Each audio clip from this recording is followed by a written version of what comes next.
And so that's where we're on the line, right? Is to get that motivational speech, that motivational pep talk to the guy or the girl that's they're in the third quarter.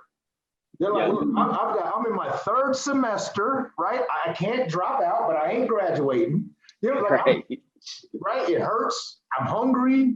You're gonna do it or not. It's that. It's in, because we know as athletes, that's in the fire, that's where we find it. You know what I'm saying? And one time we had practice, and I don't know if you remember it or not, but everybody was getting cramps. Rock got it.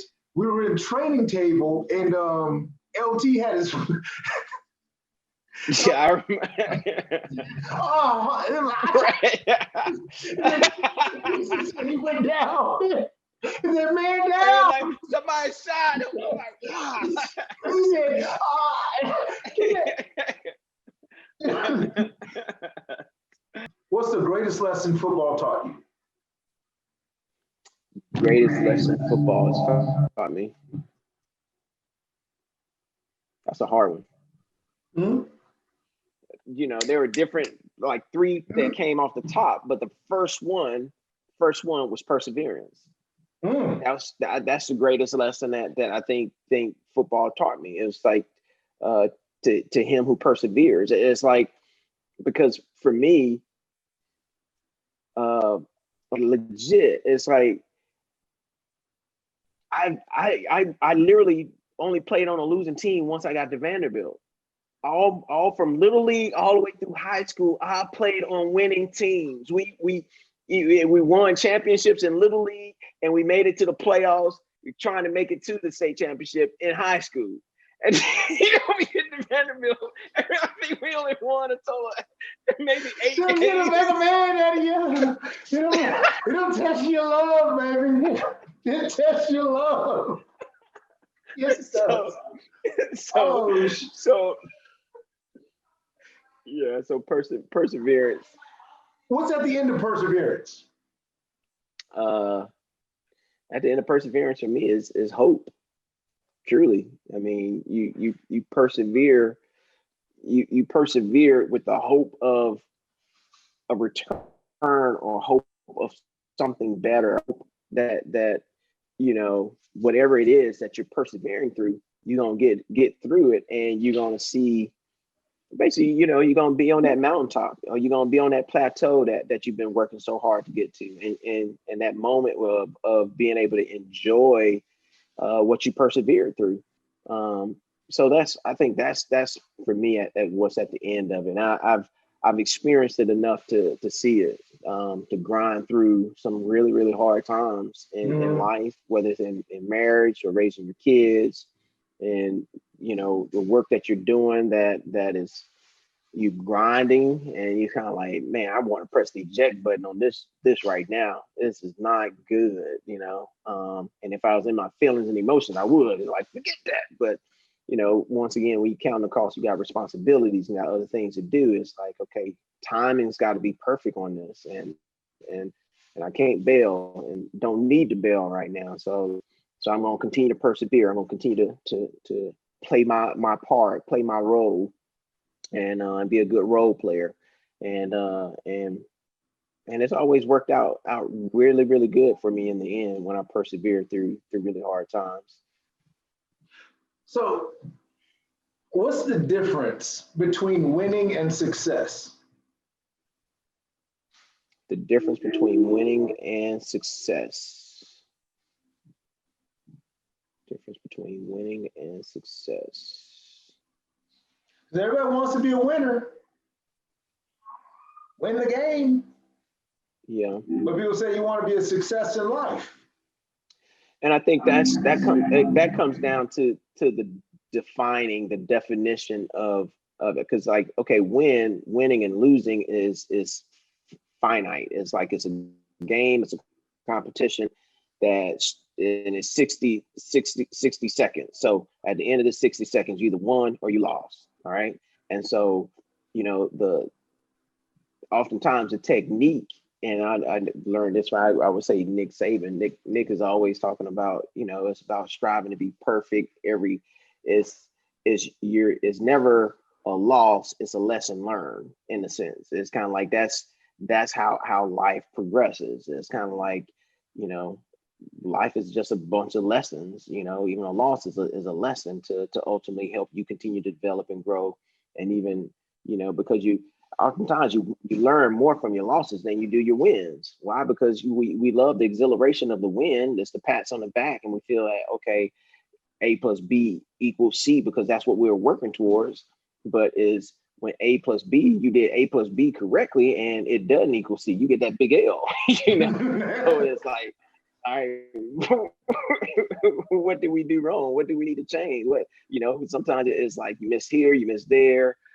Sometimes you just got your butt kicked. It's like it just comes down to that.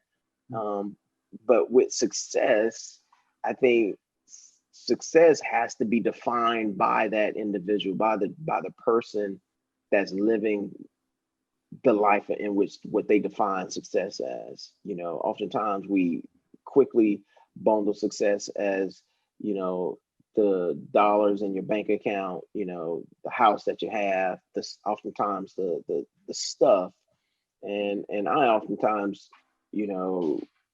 success for me is more internal. It's kind of more of the things you can't measure physically. It's the stuff that's immeasurable. It's these relationships, it's these friendships, is my relationship with my wife, is it flourishing? Is the relationship with my kids, is it flourishing? And am I doing my part to help them flourish and helping them persevere through different things?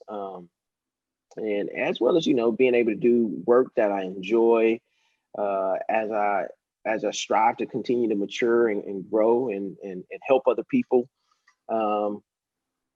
So that's, for me, those are some of the key components of how I define success for myself. And the other stuff can be icing on top. It's kind of like, being able to take care of my finances and take care of the family and all that. So.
Change words. So last question.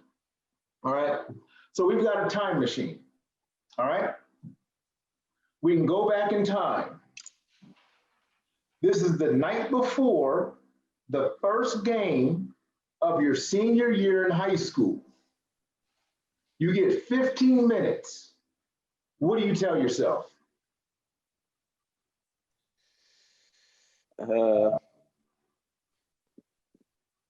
I probably tell them, like, you're gonna have a great game. Which I did. Right.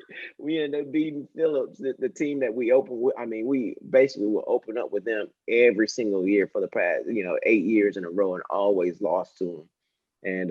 And our team, we opened up and we actually beat them. I actually had an interception. I actually went on a stretch of having an interception the first 5 games, an interception every game for our first 5 games. And so, right.